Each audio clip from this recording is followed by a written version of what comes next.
Ron DeSantis demands universities give information about students' gender-affirming care. So more of this outing and registering of trans people.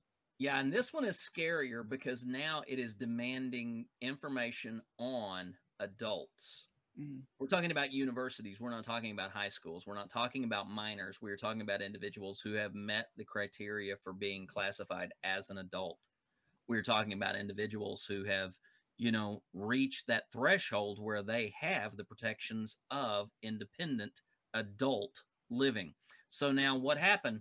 The DeSantis administration reached out to numerous Florida universities wanting to know the number of people that the universities provide services to who suffer from gender dysphoria. Now,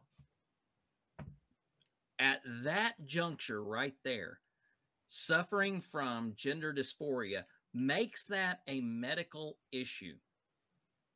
And if a university released any information directly connected to a student's medical history, they would be putting themselves in the place of a lawsuit that would be out of this world. But as Autumn is saying, this is essentially one of the steps that's being taken to create a list of transgender people in Florida.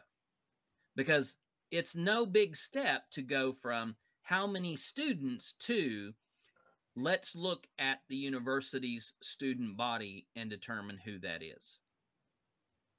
So they are trying every way possible. And look, we're talking Texas and Florida have both now made overtures that look like the beginnings of a registration list. Ken Paxton in Texas went after the DMV motors information and how many people have changed their names. And now you have DeSantis going after university students, trying to find out how many universities are servicing gender dysphoric students. You have these two efforts to form what is basically a registration of transgender people. And at this point, it may not look like a big thing, but this is scary. This is very scary.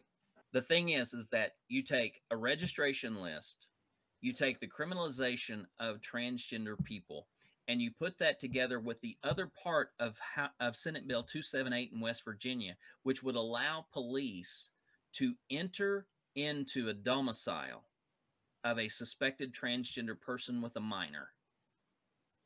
That is all of the information that they would need to get a warrant. They would enter into that home. They would seize that transgender person. The minor would be taken and put into the system of the state, and the domicile could be seized and sold at state auction.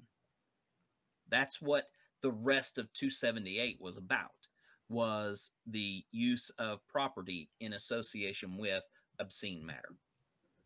One thing to take notice is that the West Virginia bills do not require that they have to be in a prison. They can be in a mental correctional facility as well. Yeah. Another vagary that they put into that law was just a correctional facility. Yep. So it'd be very easy to put somebody in a psychiatric hospital in the criminal wing and put them through forced conversion therapy, which is what we were talking about with the Republican platform in Texas. That is what they were moving toward. Mm-hmm.